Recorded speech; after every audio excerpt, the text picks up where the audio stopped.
Welcome to மிட்லா சமையல் அறைங்க. இன்னைக்கு நம்ம பார்க்க போகிறது குழந்தைங்களுக்கு ரொம்பவே பிடிச்ச ஒரு யம்மியான மாம்பழ ஜெல்லி ரெசிபி தாங்க. இப்போ இதை எப்படி செய்யணும்னு வீடியோக்குள்ளே போய் பார்க்கலாம் வாங்க. இன்னும் நீங்கள் மிட்லா சமையல் அறை சேனலை சப்ஸ்கிரைப் பண்ணலையா? உடனே ரெட் கலர் பட்டனை கிளிக் பண்ணி சப்ஸ்கிரைப் பண்ணிக்கோங்க. கூடவே இருக்க பெல் ஐக்கானையும் கிளிக் பண்ணிக்கோங்க. உடனுக்குடன் அப்டேட் உங்களை தேடி வருங்க. நம்ம இன்றைக்கி பண்ண போகிறது மாம்பழ ஜெல்லி ரெசிபி. அதுக்காக ஒரு பழுத்த மாம்பழமாக எடுத்து வச்சுக்கிட்டேன். இது நல்லா கழுவிட்டு தோலை மட்டும் சீவி எடுத்துடலாம். குட்டி குட்டி பீஸாக கட் பண்ணிடலாம். இப்போ கட் பண்ணி எடுத்துகிட்டு வந்துட்டேங்க. இதை ஒரு மிக்சி ஜாரில் மாற்றிக்கிறேன். மிக்சி ஜாரில் மாற்றின பிறகு கொஞ்சமாக தண்ணி ஊற்றி இதை விழுத அரைச்சி எடுத்துகிட்டு வந்து காமிக்கிறேங்க. இப்போ விழுத அரைச்சி எடுத்துட்டேன். இதை ஒரு கப்பில் மாற்றி வச்சுக்கிட்டேங்க. கூடவே அடுப்பில் ஒரு கடாய் வச்சுக்கலாம். இப்போ இந்த கடாயில் நம்ம அரைச்சி வச்சுருக்க மாம்பழ விழுதை சேர்த்திக்கலாம். நம்ம இன்றைக்கி ஜெல்லி பண்ண போகிறோம் இல்லையா, அதில் எந்த ஜெலட்டின் பவுடரோ இல்லை சைனா கிராஸோ எதுவுமே சேர்த்தாமல் பண்ண போகிறோம். வெறும் கார்ன்ஃப்ளவர் மாவை யூஸ் பண்ணி தான் நம்ம இன்றைக்கி ஜெல்லி பண்ண போகிறோம். ஸோ ஃபஸ்ட்டு இந்த விழுதை கடாயில் சேர்த்திட்டு இதை ரஃப்பாக ஒரு கிளறு மட்டும் கிளறி எடுத்துக்கலாங்க. இப்போ இது கூடவே இதுக்கு தேவையான ஜீனி சேர்த்திடலாம். கிட்டத்தட்ட 6லேருந்து 8 டேபிள் ஸ்பூன் வரைக்கும் ஜீனி சேர்த்திருக்கேன். அப்போ தான் நம்ம ஜெல்லி நல்லா ஸ்வீட்னிங்காக சூப்பராக இருக்கும். இப்போ ஜீனி சேர்த்தனையும் இது மெல்ட் ஆகி கொஞ்சம் லிக்விட் கன்சிஸ்டன்சியில் வரும். அது வரைக்கும் நம்ம வெயிட் பண்ணலாம். உங்களுக்கு இந்த ஜீனி பத்தலை அப்படின்னு நினச்சிங்கன்னா இன்னும் கொஞ்சம் கூட உங்கள் டேஸ்ட்டுக்கு தகுந்த மாதிரி சேர்த்துக்கோங்க. எங்கள் ஃபேமிலிக்கு இதுவே கரெக்டாக இருக்கும். இப்போ நீங்கள் கலந்து விடும்போது சின்ன சின்ன கட்டிகள் இருந்தால் பிரச்சனை இல்லை. பின்னாடி வடிச்சிட்டு தான் நம்ம ஜெல்லி செய்வோம். அதனால் ஒன்றும் ப்ராப்ளம் இல்லைங்க, கவலைப்படாதீங்க.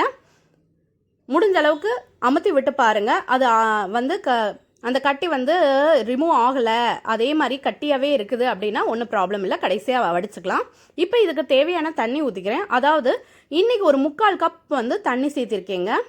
கிட்டத்தட்ட ஒரு மாம்பழத்துக்கு 3/4 கப்பு தண்ணி சேர்த்து இதை கலந்துக்கிறேன். சைட் பை சைடு அது அடுப்பில் இருக்கட்டும். ஒரு பவுலில் 2 டேபிள் ஸ்பூன் கார்ன்ஃப்ளவர் மாவு எடுத்துக்கிறேன். இப்போ இது கூட ஒரு சின்ன டம்ளரில் 1/2 டம்ளர் அளவுக்கு தண்ணி சேர்த்திக்கிறேங்க. சேர்த்திட்டு இதை நல்லா கட்டி இல்லாத அளவுக்கு கலந்து எடுத்துடலாம்.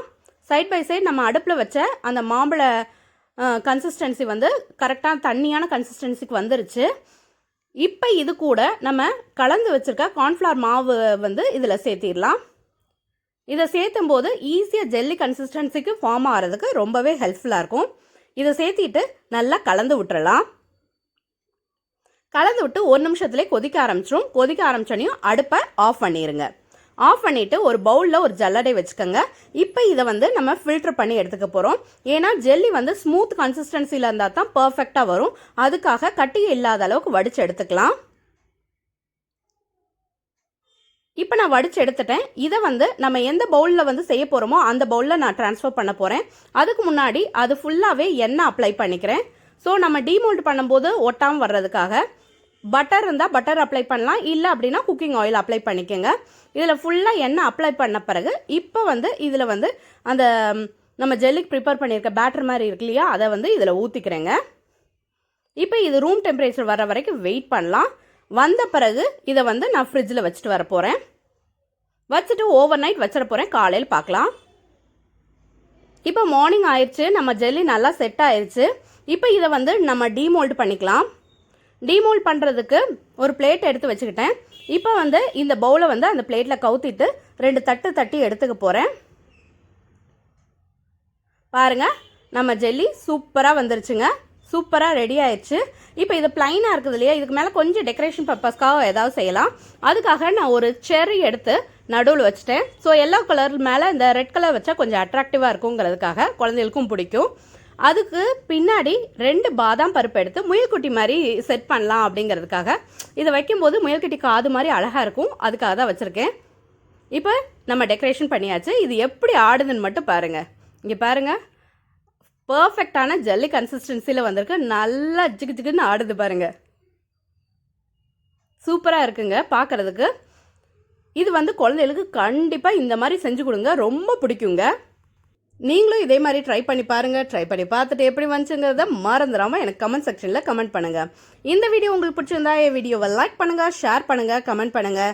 என் சேனலுக்கு நீங்கள் புதுசாக இருந்தால் என் சேனலை சப்ஸ்கிரைப் பண்ணிக்கோங்க. கூடவே இருக்க பெல் ஐக்கானை மறந்துடாமல் கிளிக் பண்ணிக்கோங்க. இன்னொரு வீடியோவில் பார்க்கலாங்க.